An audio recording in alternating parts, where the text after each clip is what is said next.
Alright, what's up everybody, we're back with another edition of Everyday Hoops. Hope you guys are having a good one. Today, got another episode of the Look In series, a series where at the end of each 30-team season, I go in, look at the team, recap their season, look at the future, all the stuff like that. Today's episode is on the Dallas Mavericks. Got some stuff to talk about with this team here in today's video.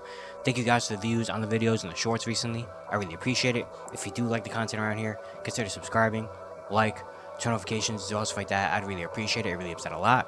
Join the membership. If you want to learn more about the membership, there's a video on my channel explaining all of it. You can go back and watch that. Link to my Twitter, TikTok, stuff like that, description down below. And yeah, don't waste any more of your time. Let's get right into it. So the Dallas Mavericks this season finished the regular season 50-32, 5th in the West. Of course, they make it all the way to the NBA Finals, eventually losing 5 to the champion Boston Celtics. But a lot to be proud of and happy with for this Dallas Mavericks team. Obviously, after being in the conference finals 2 years ago, last year was a very disappointing year. Missed the play-in, and decided on their own to kind of lose and tank the last couple games to make it out of the play-in so that they can get a lottery pick, which a lot of people kind of didn't like. A lot of people didn't really like that idea that the Mavericks are going to tank and miss the play-in, and especially having a player like Luka Doncic. Also, they brought in Kyrie Irving last year, and it was like, why? But they ended up getting their pick. They acquire Derek Lively at the NBA draft, and things started to look good. First half of the season, they were a solid team. Then they really made this team at the trade deadline. Trade deadline made 2 big trades, trading for PJ Washington and trading for Daniel Gafford. And those 2 have really changed the direction of this team. They brought in Derek Jones Jr. on a minimum contract this offseason, brought in Dante Exum back into the league. They made so many really solid moves that didn't look crazy at the time, but ended up becoming really big down the line in the future. Once Daniel Gafford and PJ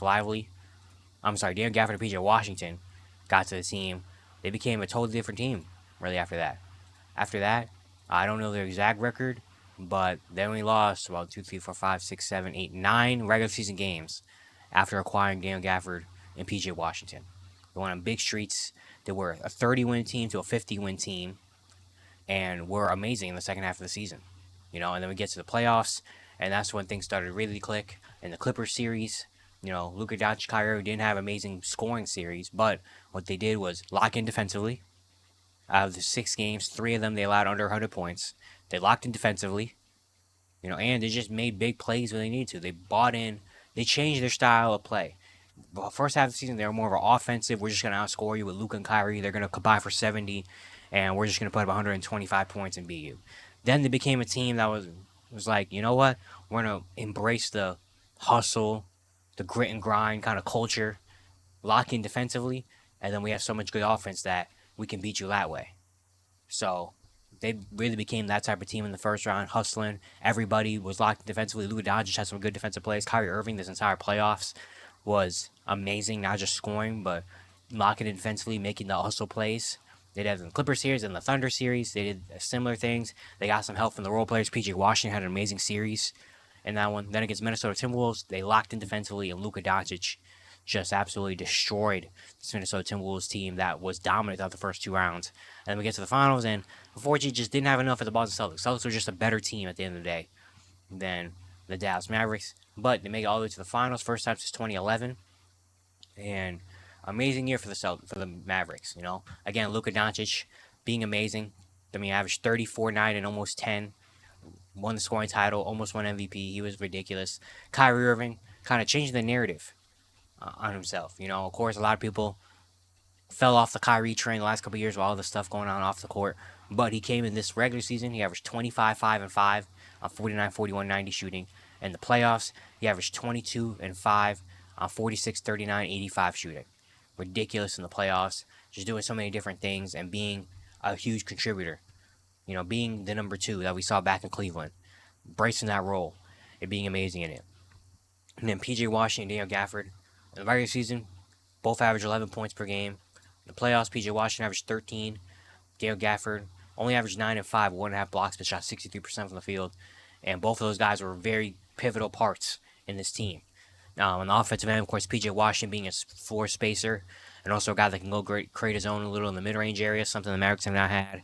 And then defensively, just an athletic big wing And then Daniel Gafford Daniel Gafford shot 78% from the field in the regular season in his 29 games with the Mavericks, being a guy that could be a lob threat to Luka, something he hasn't had consistently. And then defensively, he could just control the paint, you know, and really athletic. So having that was big. Derrick Jones Jr.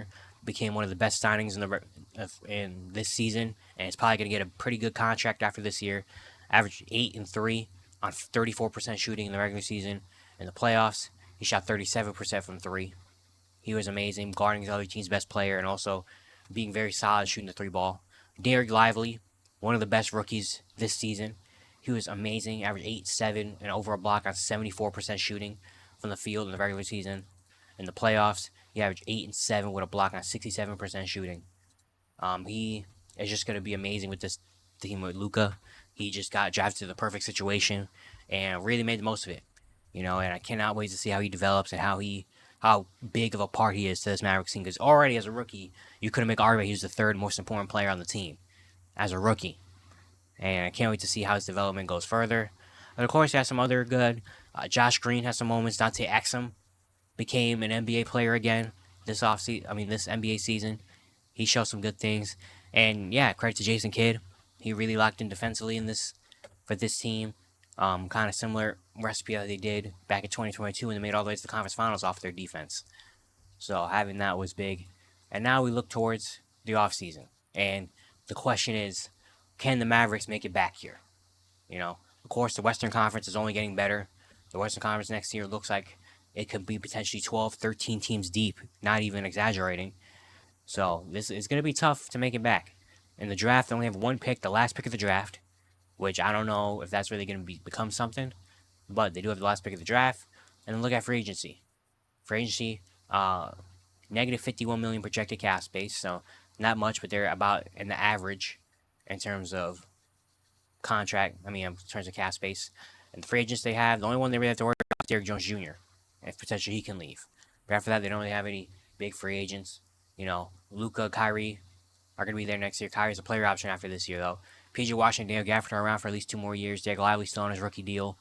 So you're still going to have basically the core of the team together. The only thing you have to really worry about is Derrick Jones Jr. And if he does leave, can you find a wing replacement that could do what he did? Defend and shoot the three ball, which I don't think is going to be super, super hard to do because this free agency also has a lot of, role players. There's a role player free agency. So having that wouldn't be bad at all. That's a big question. Can the Dallas Mavericks make it back here next year? Was this just a 1-year thing? Can they make it back? And I think, why not? Why can't they? Luka Doncic is still 25 years old, and he's only going to get better and better. We know, I honestly would think he was probably the betting favorite to win MVP next season. Kyrie Irving is still going to be around here next year, and I don't expect Kyrie Irving to jump off a cliff. As long as they have PJ Washington and Gafford. You got to keep this in mind that they made this run really only for half a season. PJ Washington and Gafford, they only really had this team for maybe 25 games before going into the playoffs, and they made it all the way to the finals. So you got to imagine that coming into now they're going to have a full offseason working out with this team, making the game plan for this team, really locking in on what they want to do. So you got to think they're going to have a great start next year and be great next year with fully adding PJ Washington and Gafford into the mix. And next year, Derek Lively getting better, And if they can get a good wing next year in free agency, then I feel like that's all they really need. All they need is a wing, and maybe if they can build out their bench slowly, not getting big names, but just getting okay guys off the bench, why not? Why can't this Mavericks team make it back? Is it easy? No. Again, the Western Conference next year is going to be elite. You still have OKC. Denver is the reigning champion, soon to be back. Minnesota probably going to be back next year. The Clippers are still going to be there. The Pelicans are still going to be a solid team. The Kings are going to be there. Who knows what happens with the Suns, Lakers, Warriors, but they're still teams you might have to worry about. The Rockets are going to be better next year. The Grizzlies are going to be back next year. Wemby and the Spurs might be better next year. The Jazz are trying to go, the West can legitimately beat 12, 13 teams deep next season. And I think the Mavericks still can hold up and still could be a top team in the Western Conference. Well, a top 5 can be a playoff team above the play-in team next season. I firmly believe that they can do that. It's really just about how can they improve this roster, and can they capitalize on having this team right now? Because honestly, it's probably the best built team that they have around Luka. This is a really good team built around Luka Doncic, and really, it's just, can they capitalize on this? They're gonna have to, because Luka's not getting any younger, and it's hard to build around stars. We don't see teams do it that often. So, can the Mavericks capitalize on this? I don't know, but I do expect them to be a playoff team next year. I do expect them to be competing for, to be competing to make it back here next year. I firmly do believe that. I believe in Luka. If you have a Luka Doncic and Kyrie Irving, you can do anything. Really, it seems like. So I firmly believe that this team will be back next year. Maybe not in the finals, but they'll be dang near close and competing for it. But yeah, it's going to be it for today. Hope you guys enjoyed. Once again, if you like the content around here, consider subscribing, like, turn notifications, do all stuff like that. I'd really appreciate it. It really helps out a lot. There's a playlist up here of the past looking videos that I've done, so you can go back and check those out. And yeah, I'll see you guys tomorrow.